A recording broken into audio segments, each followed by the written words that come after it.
Nous allons parler de la comparaison de Bible. Vous voyez, Bible, donc vous savez, la seule version authentique, originelle, donc à la Tambale, avec quelques versions des Bibles actuelles classiques. Vous voyez, quelques versions des Bibles actuelles classiques. Donc, ici, on va faire la comparaison entre Bible et les Bibles classiques. Donc, je ne vais pas citer toutes les versions des Bibles parce qu'il y en a des centaines et des centaines. Donc, si je fais la vidéo pour parler des centaines, on va même pas finir aujourd'hui. Mais on va prendre trois versions des Bibles actuelles classiques pour comparer ces versions avec Bible. Donc, et pourquoi trois versions? Quelles sont ces trois versions?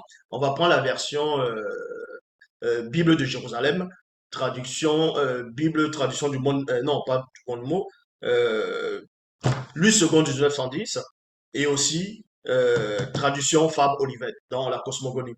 Et pourquoi je prends ces trois versions? Tout simplement parce que aussi, j'avais déjà discuté avec une personne à l'époque, et c'était une personne qui était vraiment à fond, à fond, à fond dans le catholicisme. Et on était en train de parler des Bibles. Cette personne était persuadée, c'est-à-dire c'était sa conviction à elle. Cette personne se disait, en gros, me disait que elle reconnaît qu'il y a bel et bien les erreurs, des contradictions, ainsi de suite, dans les Bibles actuelles classiques, mais que pour lui, il n'y avait pas d'erreur dans la version de la Bible de Jérusalem. Parce que pour lui, selon lui, Jérusalem, la Bible de Jérusalem, il se disait que c'est le pape, c'est-à-dire le pape, les papes qui sont venus successivement à une certaine période, pas tous les papes. Bon, et y compris même les évêques, tout ça là, eux, ils utilisent la Bible de Jérusalem. Donc, si le pape utilise la Bible de Jérusalem, c'est que lui reconnaît en gros qu'il n'y a pas d'erreur, il n'y a pas de contradiction. C'est ça sa compréhension. C'est en cela où je vais commencer par euh, Bible de Jérusalem. Donc, on va comparer le récit du début, c'est-à-dire de la Genèse, de Genèse à partir de Genèse 1 à Genèse 10. On va aussi prendre Genèse 2, Genèse 3 en fonction des parties aussi pour faire la comparaison avec Bible. Et on va voir à travers ces comparaisons, parce que quand vous lisez même le début de la Genèse, vous voyez que ça se ressemble, presque toutes les versions se ressemblent. Donc, qui c'est qui a copié sur l'autre? Est-ce que Louis II a copié sur Darby? Est-ce que Darby a copié sur Osteval? Est-ce que Osteval a copié sur Fab Olivet? Est-ce que Fab Olivet a copié sur Jérusalem? Bref, il y a tellement, mais eux tous, ils sont d'accord quand ils écrivent au début que eux, ils ont traduit, donc ils ont copié dans les textes originaux hébreux et grecs. Selon eux, c'est hébreu et grec. Donc, on va donc faire ici la comparaison. On va commencer dans Genèse chapitre 1, verset 1 à 10 dans la Bible de Jérusalem. Mais avant de commencer dans la Bible de Jérusalem, on vous dit ici que la Bible de Jérusalem est une série de traductions de la Bible en français élaborée sous la direction de l'école biblique et archéologique française de Jérusalem. Un établissement français d'enseignement supérieur et de recherche basé à Jérusalem et dirigé par l'ordre dominicain, entre parenthèses catholique. Donc, la compagnie des pasteurs de Genève, renommée depuis Église protestante de Genève, souhaite une traduction francophone plus fidèle des manuscrits originaux hébreux et grecs. Vous voyez, il y a un point ici, ça c'est selon les compréhensions que l'écriture, selon eux, c'était les originaux, c'était l'hébreu et les grecs. Mais on sait que les Grecs sont arrivés bien longtemps et par rapport aux Hébreux, selon l'histoire que eux-mêmes ils ont essayé de montrer aux gens. En février 1865, une commission de pasteurs et théologiens protestants, Louis II, voilà, Louis II, non, plutôt, en février 1865, elle commissionne le pasteur en théologie protestant Louis II. Donc, vous apprenez ici que Louis II, c'était un protestant. Il était protestant. Donc, il était déjà, parce que les protestants, à un moment donné, un groupe de, c'est par rapport, quand vous connaissez un peu l'histoire des églises, ainsi de suite. Bon, au départ, bon, on ne voit pas le catholicisme. Après, ils ont protesté. Il y a des gens qui ont protesté. Ils sont devenus plus tard des protestants, ainsi de suite. Donc, on vous dit ici qu'en 1874, paraît non, la compagnie de pasteurs de Genève, renommée depuis Église protestante de Genève, souhaite une traduction francophone plus fidèle des manuscrits originaux hébreux et grecs. Donc, en ce moment, à cette époque-là, selon la biographie, selon l'histoire ici, on vous apprend qu'il y avait déjà euh, une compagnie de pasteurs de Genève qui n'étaient pas d'accord avec plusieurs traductions des Bibles actuelles classiques, avec plusieurs d'autres versions. Donc, eux, ils trouvaient qu'il y avait des anomalies, qu'il y avait des contradictions, qu'il y avait des erreurs, qu'il y avait des choses qui n'allaient pas. C'est pour ça qu'ils se sont concertés, ils se sont réunis plutôt. Donc, ils ont envoyé, ils ont commissionné, et ils ont trouvé que c'était pas fidèle par rapport aux textes originaux. Et donc, quand ils se sont réunis en février 1865, elles ont commissionné un pasteur qui était renommé à cette époque-là, connu sous le nom de Louis II. Donc, pasteur et théologicien. Donc, il faisait la théologie. Protestant, il était protestant, Louis II, pour cette tâche. Selon la convention signée, la traduction de l'Ancien Testament devrait être terminée en 6 ans. Donc, on lui dit que va traduire, donc va prendre les autres versions, tu vas les recopier, mais maintenant, tu vas essayer, en gros, tu vas faire sortir l'essence même de ce que ceux-là n'ont pas pu faire sortir, donc basé sur les recherches, sur les tests originaux, selon ce groupe de pasteurs. Et lui, second, va accepter la tâche. Donc, on vous dit ici, selon la convention signée, la traduction de l'Ancien Testament devrait être terminée en 6 ans. Donc, il devait terminer cela en 6 ans. Second remet son manuscrit à la fin de 1871. Il remet son manuscrit son manuscrit basé sur d'autres manuscrits.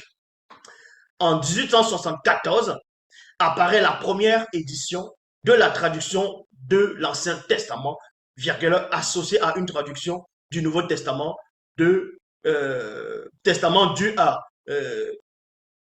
Hugues Autremar, professeur du Nouveau Testament de la faculté de Genève. Il y a point ici. Lui second se rend personnellement à Oxford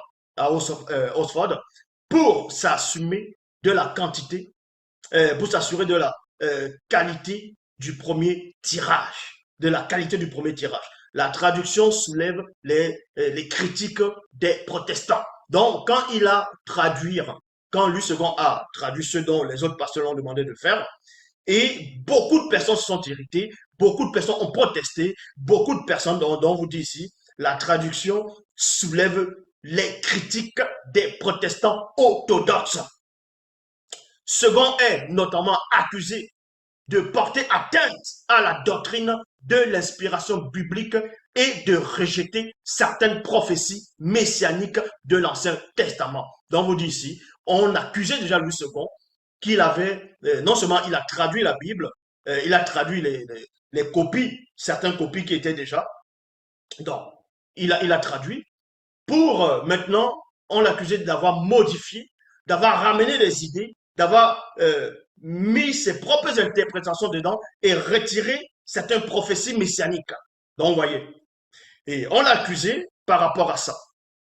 Et on vous apprend ici, et on vous dit ici, oui, messianique de l'Ancien Testament. Toutefois, toutefois, le succès d'édition est si grand que Louis II décide de se lancer dans le nouveau, c'est-à-dire dans la traduction du Nouveau Testament. Donc, ça a eu beaucoup de succès à cette époque, malgré qu'il y avait des critiques exactement comme Bible a beaucoup de succès, beaucoup de succès. On a fait beaucoup de tirages déjà par rapport à Bible. Donc, on a fait beaucoup de tirages déjà beaucoup de tirages sur Bible. Donc, il y a eu beaucoup d'éditions déjà. On a traduit plusieurs fois ça allait en rupture. C'est revenu, ça allait en rupture plus de 3 fois déjà. Donc, mais c'est toujours là. Et Bible aussi a beaucoup de critiques. Donc, d'autres vous diront que Bible a été copiée par d'autres versions, dans d'autres versions, exactement comme les autres théologiciens, les autres pasteurs qui, pour écrire les Bibles aussi, ils vont prendre les autres copies, mais on va voir quelle est la vraie copie, ou bien copie, quel est l'original. Parce que eux, ils se basent sur l'hébreu et grec. Et Bible se base sur quoi? On va donc entrer en profondeur. Donc, vous dit ici, toutefois, le succès d'édition est si grand que Louis II décide de se mettre, plutôt de se lancer dans la traduction du Nouveau Testament en utilisant les mêmes principes que ceux qu'utilisent ceux qui utilisaient plutôt dans l'Ancien Testament, bien qu'ils soient davantage spécialisés de l'hébreu que le grec. Donc, il n'était pas vraiment spécialisé dans la langue grecque ancienne, mais selon sa biographie, il était spécialisé dans la langue hébreu. Donc, c'est pour ça qu'il va écrire ce qu'on va appeler l'Ancien Testament. Il va rédiger et ça va troubler beaucoup de personnes. Malgré l'influence d'Outre-Mar, il parvient à se faire missionner par la Compagnie des pasteurs de Genève pour cette traduction qui est achevée en 1879. En 1879. La Bible seconde est un seul volume paraît, en un seul volume paraît pour la première fois en 1880, avec le premier tirage de 50 000 exemplaires. Elle aura un énorme succès.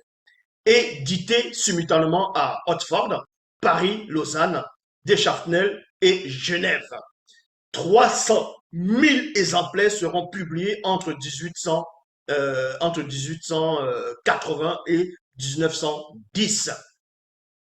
Avec l'accord de 8 secondes, son texte fut révisé par un groupe de pasteurs de la théologie français et suisse. Au XXIe siècle, la traduction révisée de 1910. Voici la traduction révisée de 1910. Voici la traduction révisée de 1910 que j'ai ici. De 1910 est l'une des plus populaires auprès des protestants et des chrétiens évangéliques francophones. Donc, c'est pour ça que je me suis permis aussi de prendre 8 secondes de 1910, parce que c'est une des versions qui a troublé beaucoup de personnes à l'époque quand c'était sorti. Maintenant, on va aller dans traduction Fab Olivet, c'est-à-dire la cosmogonie. Déjà, Fab Olivet, c'était un protestant cévénol, donc c'était un protestant aussi. Fab Olivet prétendait avoir retrouvé, vous voyez, donc on vous apprend ici que c'est pas lui qui a inventé quelque chose. Donc, il prétendait avoir retrouvé le sens de la langue hébraïque, qui était, disait-il, resté ignoré jusqu'à lui. Donc, pour Fab Olivet, tous ceux qui sont venus traduire avant lui, c'était du n'importe quoi. C'était pas traduit fidèlement selon les textes hébraïques. C'est pour ça que lui aussi va se lancer maintenant dans la traduction. Remarquez, comme je dit, les textes hébraïques selon eux. On va arriver après. Mais vous savez que la langue hébraïque n'est pas la langue originelle. Vous voyez? Mais les linguistes le disent. La langue hébraïque n'est pas la langue originelle. Bon, il y avait déjà les peuples africains qui étaient là sur la terre bien longtemps avant qu'on parle même de la notion des Hébreux. Est-ce que vous comprenez? Là, euh, je vais même encore même vous le redémontrer. Donc, la langue hébraïque n'est pas la langue du début, n'est pas la langue du premier peuple de la terre, des premières personnes qui sont venues sur terre. Je ne parle pas des animaux ici.